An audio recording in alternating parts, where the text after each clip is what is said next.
श्री गणेशाय नमः। जय हो भगवान रामचंद्र जी की। अध्यात्म रामायण युद्धकांडम तृतीय सर्गः हिंदी अनुवाद। आज श्लोक 37 से आरंभ। त्रुटियां ना हो या कम से कम हो इसका प्रयास रहेगा, किंतु यदि फिर भी हमसे त्रुटियां हो जाती हैं तो आप सभी गुणी श्रोताओं से हम क्षमा मांगते हैं।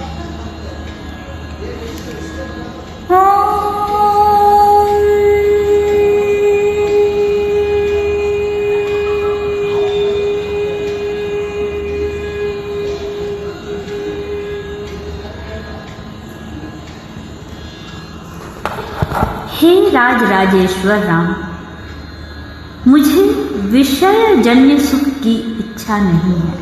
मैं तो यही चाहता हूँ कि आपके चरण कमलों में सर्वदा मेरी आसक्ति रूपा भक्ति बनी रहे। श्लोक 37। तब रघुनाथ जी ने तथास्तु कहकर विभीषण से प्रसन्न होकर कहा, भद्र सुनो, मैं तुम्हें अपना निश्चित रहस्य सुनाता हूँ। जो मेरे शांत स्वभाव, विरक्त और योगनिष्ठ भक्त हैं, उनके हृदय में मैं सीता जी के सहित सदा रहता हूँ, इसमें संदेह नहीं।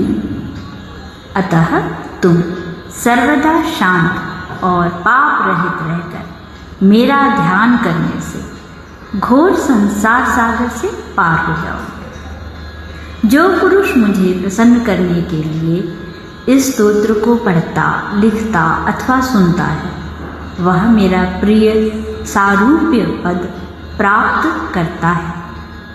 श्लोक 41।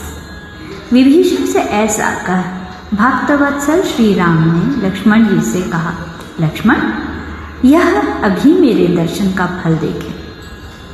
तुम समुद्र से जल ले आओ, मैं इसे लंका के राज्य पर अभिषिक्त किए देता हूँ।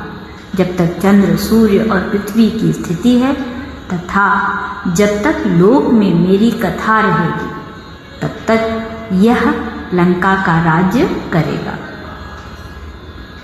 ऐसा कह श्री रमापति ने लक्ष्मण जी से कलश में जल मंगवाया और मंत्रियों तथा विशेषतः लक्ष्मण जी से उसे लंका के राज्य पद पर अभिषिक्त कराया।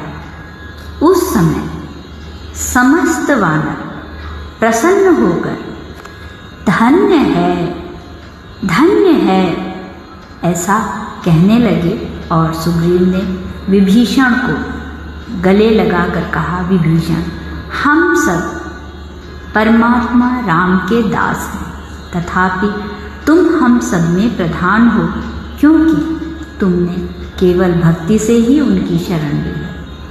अब तुम्हें रावण का नाश कराने में हमारी सहायता करनी चाहिए। श्लोक 47। विभीषण बोले, मैं परमात्मा राम की क्या सहायता कर सकता हूँ, तथापि मुझसे जैसी कुछ बनेगी निष्कपट होकर भक्ति भाव से उनकी सेवा करता रहूँगा। श्लोक 48।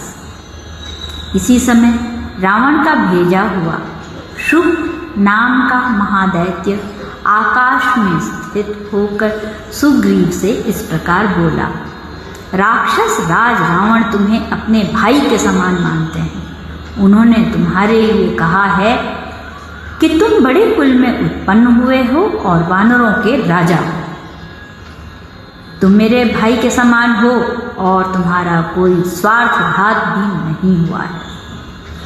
यदि मैंने किसी राजकुमार की स्त्री को हर ही लिया तो उससे तुम्हें क्या? अतः तुम अपने वानरों के सहित किष्किंधा को लौट जाओ। लंका को पाना तो देवताओं के लिए भी कठिन है, फिर अल्प शक्ति मनुष्य और वानर युद्धकों की तो बात ही क्या है। जिस समय शुक इस प्रकार संदेश सुना रहा था, वानरों ने अपने सुदृढ़ भूसों से मारने के लिए उसे तुरंत ही उछलकर पकड़ लिया। वानरों के मारने पर शुक ने श्री रामचंद्र जी से कहा, हे राजेंद्र अर्थात विज्ञजन, दूत को मारा नहीं करते, अतः हे प्रभु इन वानरों को रोकिए। श्लोक 54। शुक का यह करुणायुक्त वचन सुनकर राम ने इसे मत मारो ऐसा कहकर वानरों को रोक दिया।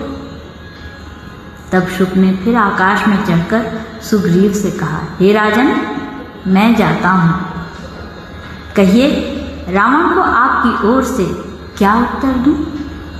श्लोक 56।